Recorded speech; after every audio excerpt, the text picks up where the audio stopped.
what are the guiding principles for your thoughts, words, and actions that you want to be about? Dr. Mike, welcome back to RealPod. I'm so excited to have you. It feels like yesterday was 2020. We were on Zoom. Now you're here in the flesh. You got a book out. Thanks for coming back. I'm so stoked to be here. And congratulations on everything that you've done. Like, you're making a real impact for people, and it's awesome to follow your work as well. Aw, thanks. I appreciate it. Yeah, it's really cool. Like, and the way you're going about it is, I think it's squaring up exactly with what I've been researching for the last couple of years. Like, you're making a radical, uncommon push to be your authentic self. And so, again, I know I said it earlier, but I'm stoked to follow what you're doing. It's really cool. Oh, thank you. I'm honored. And I'll never forget, too, from our first interview, which if anyone listening didn't listen to that, still go. It's a timeless interview. You had a one-liner of, there are no big moments in life. There's only this moment. And I think about that often. Do you? Mm-hmm. So how has that changed the way that you, or influenced the way that you spend, your time? I feel that I have previously been future oriented or ruminated on the past. I think too, as an athlete, it's how do we learn from our mistakes to make them better in the future? You're always thinking past and future and you're never present. And I've recently been trying to do a lot of work with presence, and it's that hit me at the time, and it's making even more sense to me now when I realize the only moment that we do have is the one that we're in. And if you listen to, I don't know, ESPN or any of the sports commentaries, is that the hype machine will say it's the biggest play, it's the biggest game of their life. This is it. And it's this bigness of a moment. And that's cool. You can go through life that way, and you can navigate that philosophy just fine. However, it's hard to prepare and practice for a big moment later. But what you can practice for is being fully present in this moment, and then try to be on time for the next moment. And so then if you're practicing being present when that quote unquote once thought of being a big moment, could be a wedding, which I know you recently had, could be a Super Bowl or Olympics or whatever, that it's just another moment because you know how to just settle into whatever moment you're in. And so I know that I can practice that on a consistent basis, and it's created great freedom for me. And it's one of the ways that we work with elite athletes is early on, it's not a right or wrong, really. But early on, we say, okay, when you're going to the games, and so this is a 4-year quad for an Olympic team, how do you want to think about the games? The biggest game, the biggest show on earth, the craziest whatever, or do you want to think about your volleyball game, if we're thinking about volleyball? Do you want to think about this as just another game?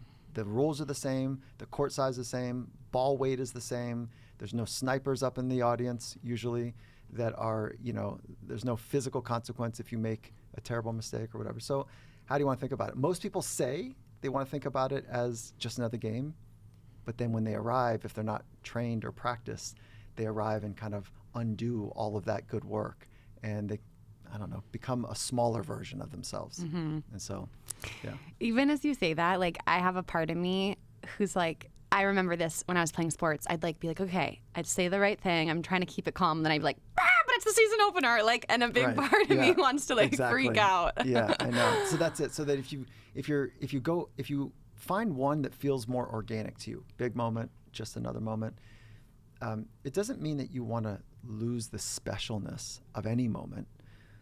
It means that you want to figure out how to be aligned with that principle, with that philosophy. And the alignment requires a certain set of training. So if you want to see it as the big thing, cool, then you've got to practice your life having reps at big stuff. Mm-hmm. And so it's got to be a 10 out of 10 as often as you possibly can. That's just, I don't know, that's kind of hard to think about manufacturing that. Yeah. Practice is different than games. Or if I were to just jump around and scream and get out all that energy in the locker room and then walk out and try to be calmer. But what you're saying reminds me of something that's becoming more clear to me now, that previously when people would talk about being present, it almost felt like the opposite of what I knew ambition to be and drive to be. And I felt well, if I'm just enjoying the present moment, I'm not thinking about how to build my empire and take over the world. And is that what we're doing? I don't know. That's just the way it comes out. But my current realization is, whoa, when I'm actually slow and I'm doing what I'm doing when I'm doing it well, it's like it feels better. The anxiety disappears.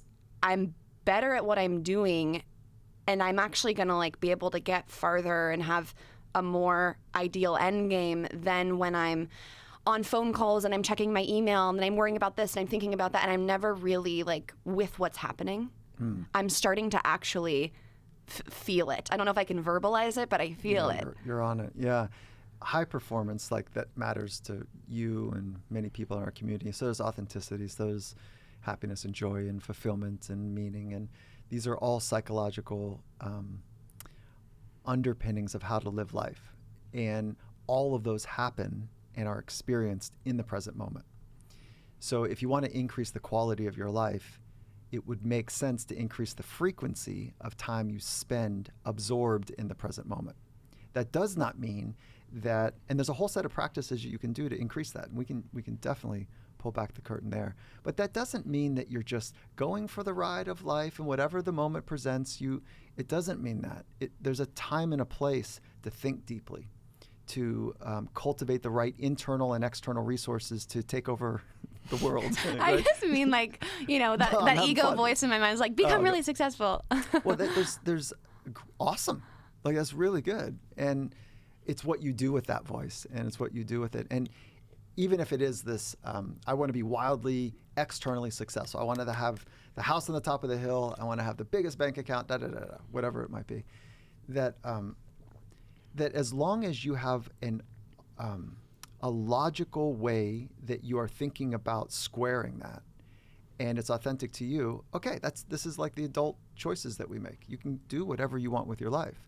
What I've come to learn, though, is if you miss the present moment, the likelihood of the later being special is radically decreased. Mm-hmm. And so, most people struggle with this because our minds are a bit undisciplined. Well, I find that that's one of the common threads I have seen in every person I've interviewed ever is they wanted this thing. I've had on Olympians, I've had on gold medalists, I've had on people who are uber successful. They have the house, they have the bank account. And not only are many of them like, it's disappointing and it's not what I expected, some of them have been like, I threw it all away because I didn't want it anymore, which is just shocking. But then those of us that haven't been there yet still want to do it for ourselves. Isn't that so ironic? Yeah, right. Of course. I mean, we all have our own choices to make in life, and the things that we value it's not simple why we've come to value those things. Like, you've got a genetic coding, you lived on a particular street in a particular neighborhood, your grandparents had a unique story on how they got here, or maybe great-grandparents. What is your heritage? My great-grandparents on my mom's side immigrated from Greece. Yeah. And my dad's didn't, so he's just a classic white guy. Yeah. Well, you got here somehow. I know. The point is that, like, that's a unique heritage to you. And so your genetic predisposition, the neighborhood, the culture, all the stuff that was said and unsaid has radical influence on how you show up in the world. And it's not until you make a real investment in your psychology, the way that you interpret events in your life, the way that you think about yourself, the way you speak to yourself, the way you interpret emotions, that's your psychology.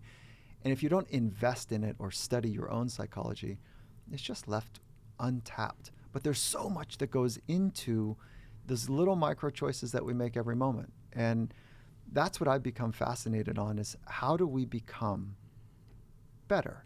Now, it's up to the person to define what better means. And for me, it means being at home with myself wherever I am, being able to access my creative and critical thinking to solve something that I'm stimulated by, even in high heat moments, even in pressure-packed or consequential environments. So that's this idea of mastery of self and mastery of craft, and this unique intersection between the two. A lot that we can get into, and it's just clear from the first few minutes of our conversation that you have a wealth of knowledge on so many things. And your new book, The First Rule of Mastery, Stop Worrying About What People Think of You, has a clear message. Stop worrying about what people think of you. So what made you want this to be the topic that you were going to dive into and unpack, as opposed to the thousands of other things that, you know, you could have written this about? Yeah. Thank you for asking that. When I was 16, I saved up all of my money to buy a Mazda B2000 pickup truck, charcoal gray. It was like $3,000. And it's like, I came from humble means. I saved my money, and like, I was so excited to have a car. Okay.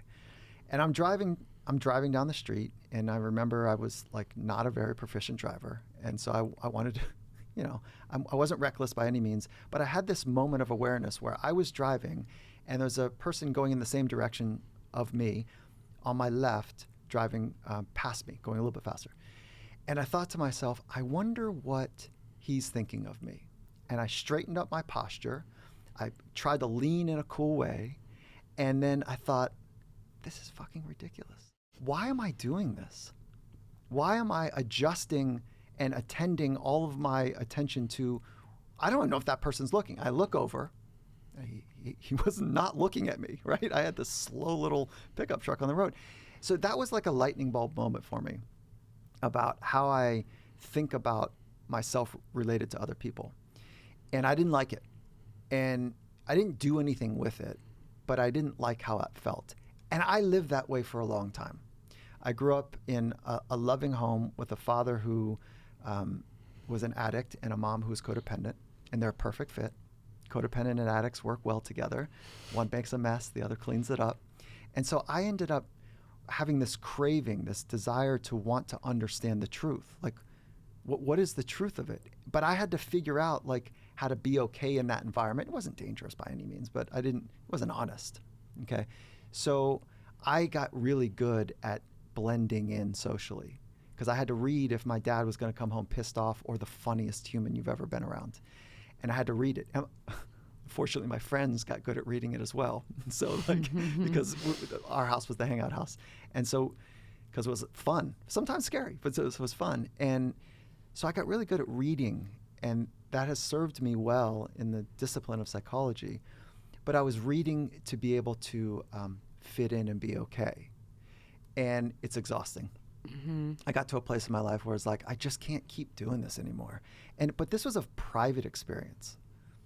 I was embarrassed by it. I didn't want to talk about it because that's weak. Like checking in with other people to see if you're okay. Like, can't you just be strong enough to be okay yourself? Can't you have it all buttoned up and just know that you're okay? Like, what's wrong with you, Mike? And so I was embarrassed by it. So I didn't talk about it. And then as I was in conversations, this is postgraduate training with some of the best in the world, they have it too. Mm-hmm. Mm-hmm. And I was like, oh, you too. But I didn't really want to talk about it, so I didn't say it like that.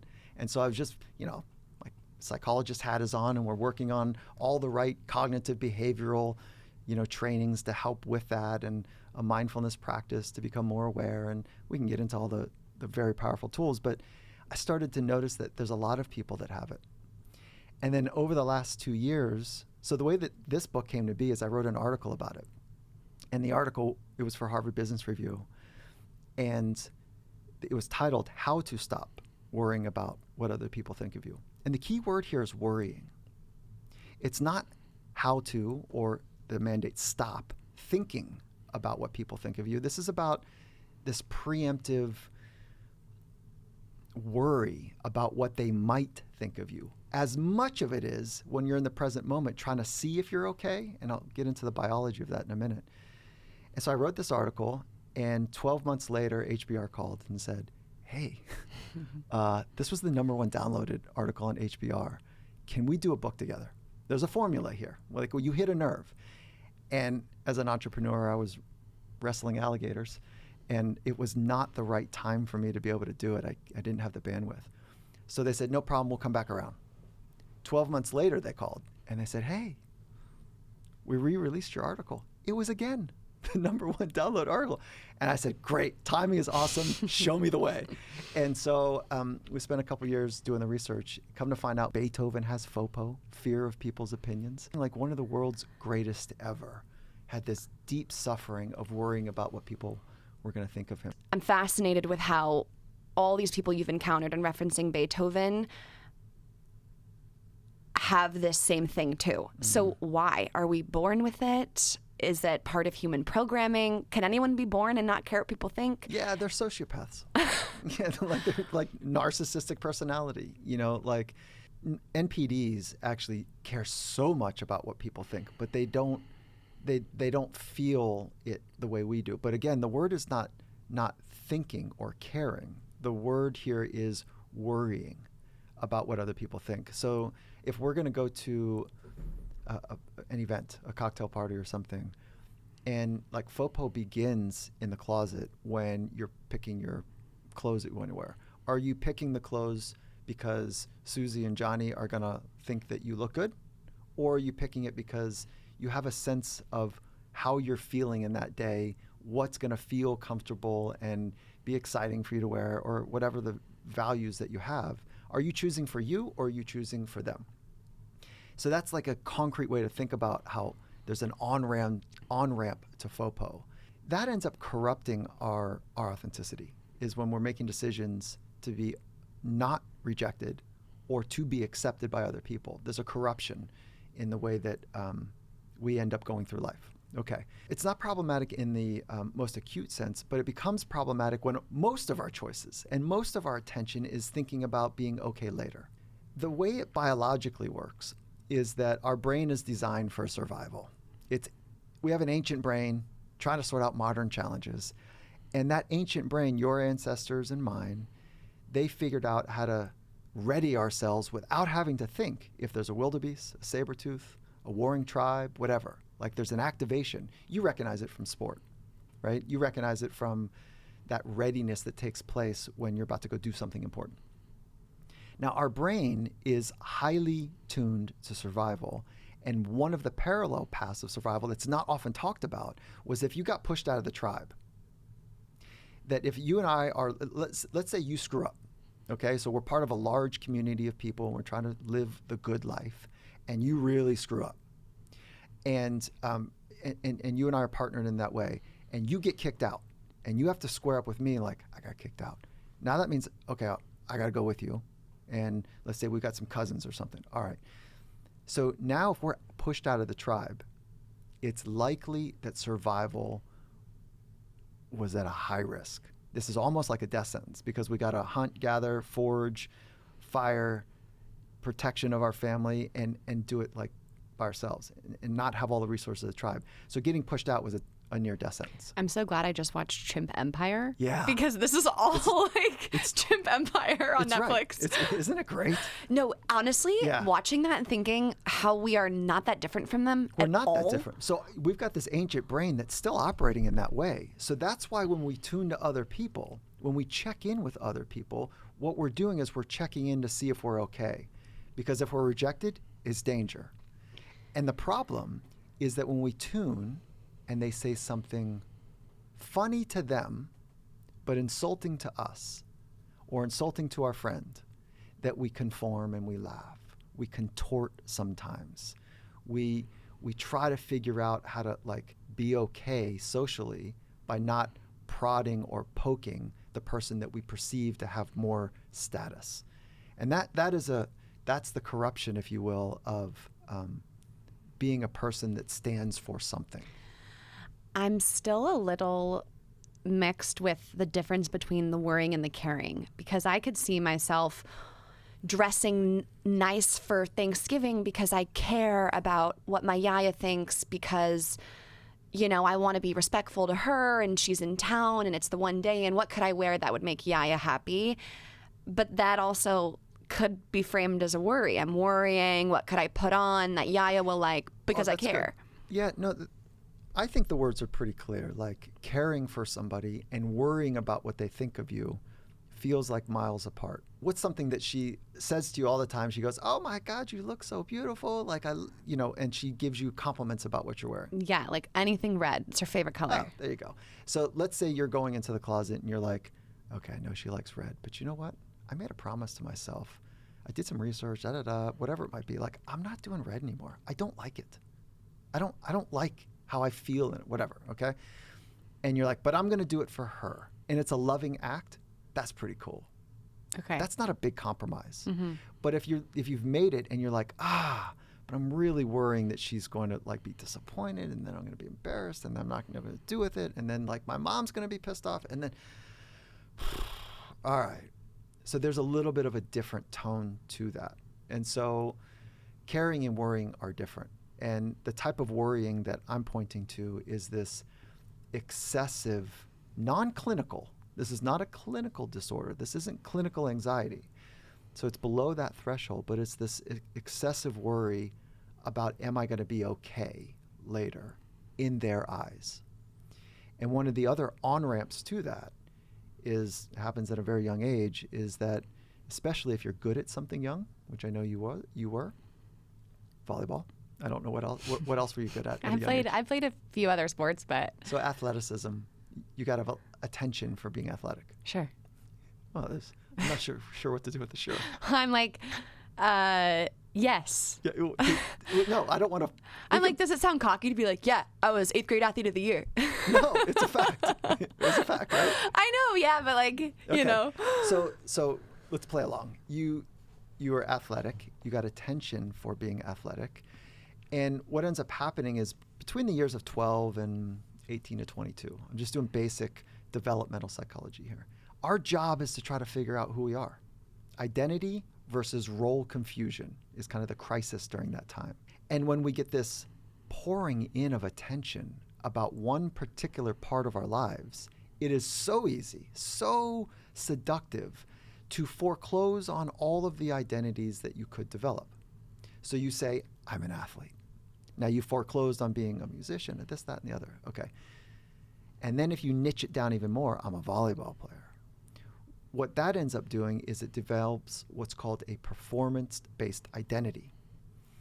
The reason this is difficult for people is because your entire identity is at risk every time that you go do that performance. Just to throw in some examples, would you say it's the same as someone who identifies heavily as a parent or as an older sibling or as a leader in their work field? Yes. Okay. That's it. So those are all identities that are based around what you do. And then what's even more slippery around the technical term performance-based identity, it is relative to other people. So if we have identities about being smart as a student, and you get a 69 out of 100, and everybody else gets a 68 or below, you're like, oh, well, relative to everyone else, like, I did it. But there's all this other gap that you weren't able to close because you didn't have the ability to do it. No problems. But it's your relationship to other people that becomes the very prickly water to be able to navigate. And so performance-based identity is an identity about who you are based on what you do relative to other people. And that's an on-ramp to FOPO because you're constantly comparing yourself to other people. And when you do that, you start to think about an over-index and worry about what do they might think of me or what do others think of me relative to the performance of other people. I feel like that was a theme for me this whole past year and a half, was really feeling like there's been a lot of space from volleyball days, and my interests change and my passions change and things I want to talk about change, and the fear of, will I be valuable to them? Will they care about me anymore? Will I be relevant? Will they think, she should have done that, or she should stay this? Who's the they in that? Well, I think for me it's, and I don't want to spend, I know this isn't relatable to everyone, but like with social media, there is. Oh, this is relevant now. Of course it is. Like all of us are trying to navigate this. Wait, you know what? I'll say, speaking of fear of other people's opinions, the reason that I just said that when I shied away from being like, let me not talk about my problem, is I was looking at some of my YouTube comments in New York, and they were like all positive, except this one really long one that was like, hi, Victoria. Like, it was written pretty nice. Like, oh, it's funny when they try to say like, I really like you, but here's all this criticism. Mm-hmm. But the person was like, you're talking way too much about your life as a content creator, and like, basically we don't care and no one else is a content creator. So like, stop talking about it. And it really, like, I had to spend like 30 to 45 minutes, like, going on with my day, but trying to do the mental work to like let this go. But that opinion from someone else like really affected me, so much so that just now when you maybe social media came up, that came into my mind, and I thought, don't spend this episode on social media because people don't care. That's right. Yeah, it's so slippery how it works. And so that's a great point. Like you can have 100 people in an audience and say, you know, you got scores that are 10s out of 10s on something you've done, and then one person gives you a 2, and we just over focus on that because that's tuning to the like, is that a signal that I might be getting rejected? And again, that was a death sentence. So our ancient brain tunes that to a near death sentence. And so it's a very dangerous thing at some level. At another level, when you use locker room talk for a minute, when you catch a case of the fuck-its and you're like, you've got a sense of wisdom about you, and you say, oh, wait a minute, the directionality of this has been wrong for much of my life. The directionality is me to pour in to other people, for me to give love, to share insight, whatever it is, rather than need anything in return. And that's one of the kind of deep insights that has made a difference for me. It's not, and it came from research, but it's not until I fully embodied this idea that one of the deep insights about quality of life is having people to love, not having them needing them to love you. So just the directionality is really important. And so, yeah, but the reason that's so spicy for you is because it's touching the fear of rejection, and that fear of rejection was a death sentence at some point for your ancestors. So how do we like deal with it? How do we stop fearing the opinions of other people? David Foster Wallace had a great poem that he wrote about fish, swimming. And so there's two fish swimming, and there's an old fish swimming in the opposite direction. And the old fish says, "How's the water, boys?" And the two young fish keep swimming along. And then eventually one of them turns to the other and says, "What the hell is water?" So the old wise fish so funny. was pointing out like the reality that we sometimes don't examine, but is obvious at some level. And so the reality here for most of us is this ancient brain is so powerful and it's tuned to other people's opinions. Just recognizing that, I think, allows us to say, oh, we are swimming in this type of water. And so I think just hearing it is like a cool thing. And it helped me to recognize just that, like, oh, that's operating underneath the surface. What can I do about it? Well, just recognizing that it's operating is kind of step one in all spiritual and psychological best practices, is awareness, ground zero. So there is the one. And the second is, it's going to sound kind of like heavy, if you will, but it's not meant to be. I love heavy. Do you? You could do it over a glass of wine and make it lighter if you wanted, or not. But so the heavy work is to become very clear of your first principles in life. What are the guiding principles for your thoughts, words, and actions that you want to be about? And when you think about the greats, I mean the true greats, Mother Teresa, for example, comes to mind right now, or Amelia Earhart comes to mind. Like, they were about it. They had an idea of how they wanted to spend their time, and they were so consistent being that way that when they showed up even in the most rugged environments, they could still be it. So becoming clear of your first principles allows you to eventually get to conviction. So from clarity to conviction is a psychological arc that I think we value, but most of us don't put in the work in between. And here's the work in between. First order business clarity. What are your first principles? Get those things dialed in. Second is practice the mental skills that are required for you to be able to express that first principle in stressful environments. So from clarity to conviction, what sits in the middle are mental skills. There's only 5. You could practice 5. I can practice 5. Mental imagery, self-talk, breathing, goal setting, pre-performance readiness. There's only a handful of these things to go after. And you can practice those mental skills the same way you practice physical or technical skills. And that is meaningful work. Okay, I'm obsessed with this. Are you? Yes. Oh, cool. Like, I'm so excited. So I need a few more details. With the principles, how many are we supposed to have? Like, because I imagine if you have like 100, that's too many. Like, you want like 3 to 5, like really guiding principles.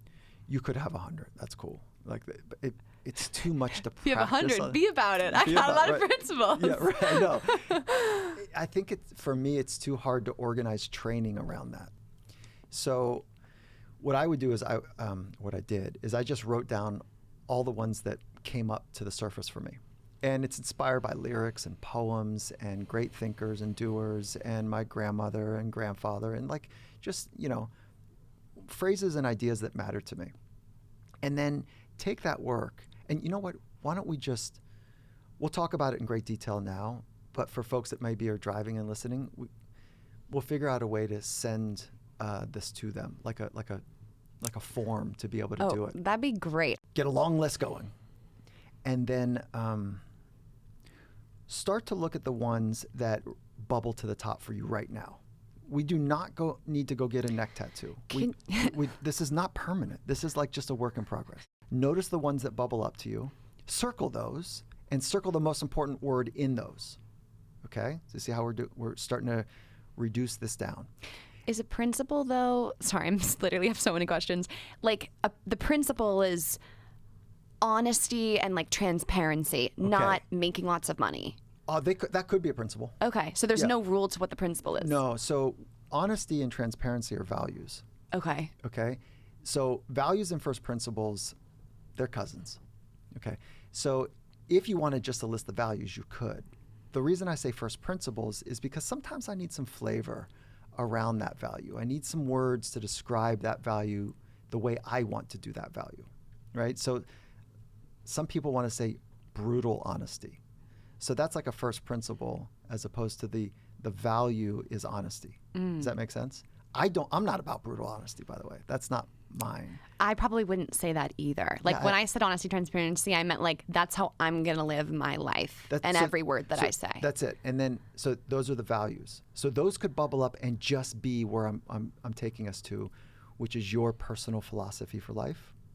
So if you take your first principles and the values that sit inside of them, and you were to stitch together 1 or 2 or maybe 3 sentences, something that you can hold in your memory, something that you can easily say, and something that you could practice almost all of it every day, now we're getting to something, okay?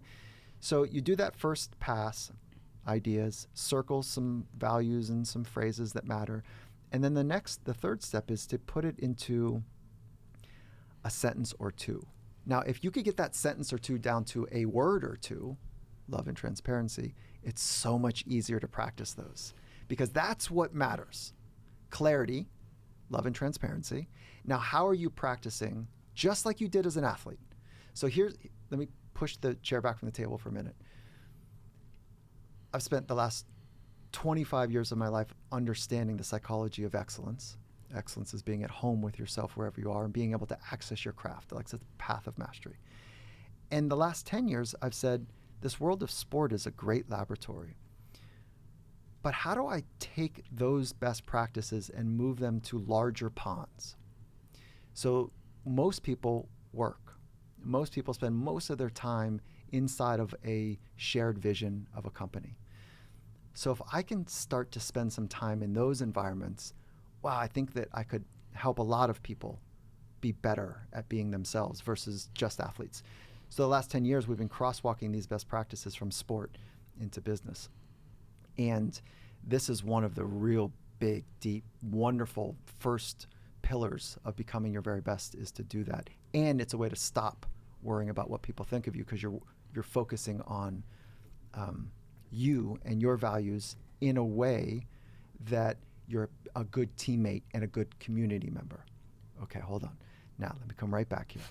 At sport, what you did before practice, you had a coach or you yourself knew that I want to practice footwork, I want to practice, were you a setter or? I was a libero. Libero.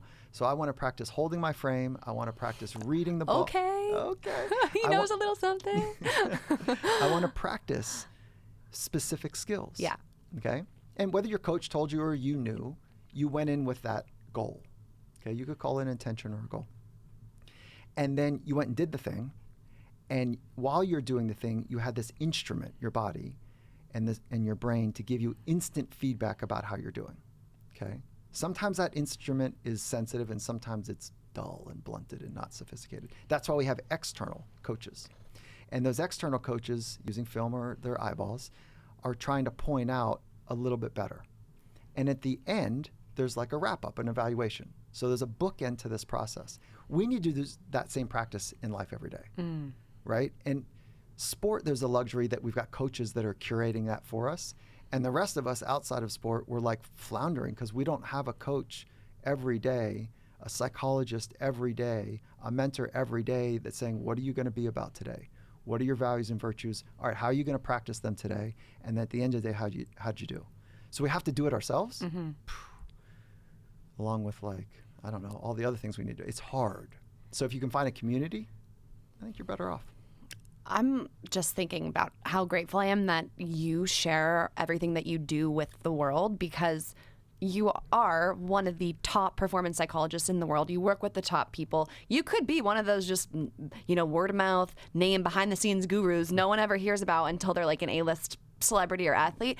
So I'm having a moment of how much I love that you share this with everyone. So thank you. That's really kind. Thank you. And then I had one more question about these philosophies. I'm reading A New Earth by Eckhart Tolle, and I'm really enjoying it. And something that has helped me is this realization that we actually can't use words to encapsulate our identity, the essence of who we are. There's so much about a feeling and a quiet and a presence, and I've enjoyed that.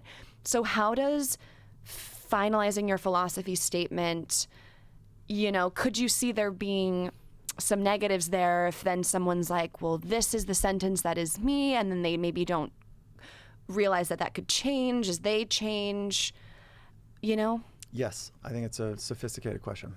And let's use a sport analogy for training and development. We get ourselves on a squat rack and we put a bar on, or maybe a dowel that weighs 1 pound. And we work on form in that way. We'll never be in the environment of sport with a dowel or a bar or weight on our back. But we practice in certain ways to be able to express the fullness later. And so this is a methodology to practice in a very concrete way so that you're not lost in the ethers of the invisible world of psychology.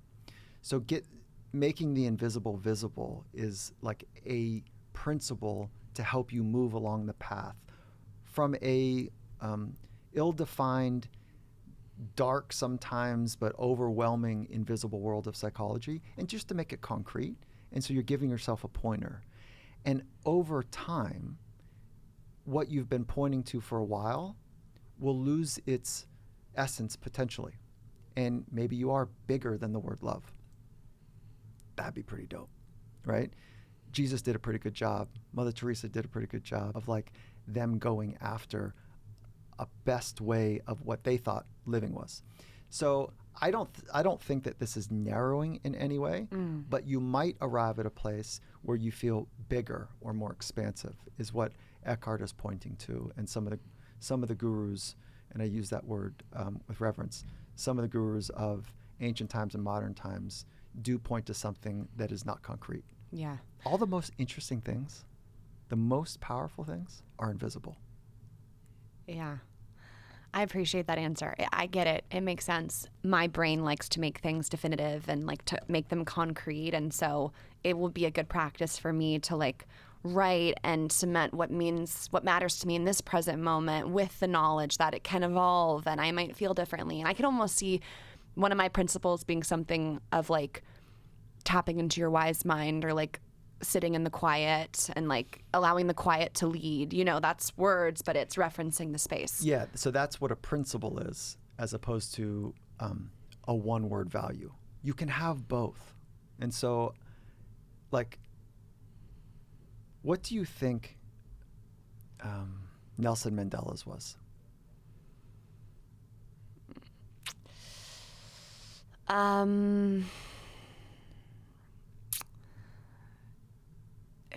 Justice. Yeah, that's pretty simple. How about gosh, who's your singer that you enjoy? Taylor Swift. Just lost my mind for a minute. Which, if didn't you I? ever work with her, I'm your assistant for the day, okay? That's so good. What do you think that she stands for? Like, what are some of her first principles? Oh my gosh. This is so funny. Like, my heart's pounding. I feel like I'm Is like, that right? yeah. I wonder why. Because I want to be correct. Oh, isn't that interesting? Yeah. But Isn't that the whole episode? yeah, isn't that it? Like that's actually it right there, because your brain just did that funny little thing, and I'm not free from this. Yeah. Okay. But so even us just talking about it, like in that moment, there's actually like, oh, I think it's probably coming down a little bit. Your heart's actually not pounding through your chest right now. Even just bringing awareness to it, or is it getting worse? No, it's definitely better. Yeah. I think I found that a good coping mechanism is just the stating of what I'm feeling. Transparency. Yeah. So that's you practicing a first principle for you, a value for you. So that's awesome. Like, why do you think it pounded? Like, what was right underneath that? You wanted to be right for all the people that know that I'm such a big fan, and if I can't sum her up perfectly, am I really a fan? And then they're going to bully me, and then I'm going to get canceled by the Swifties. So complicated, isn't it? Yeah. But maybe she doesn't know her first principles, or she hasn't like explicitly said them, or it's not obvious, or there's maybe lots of things.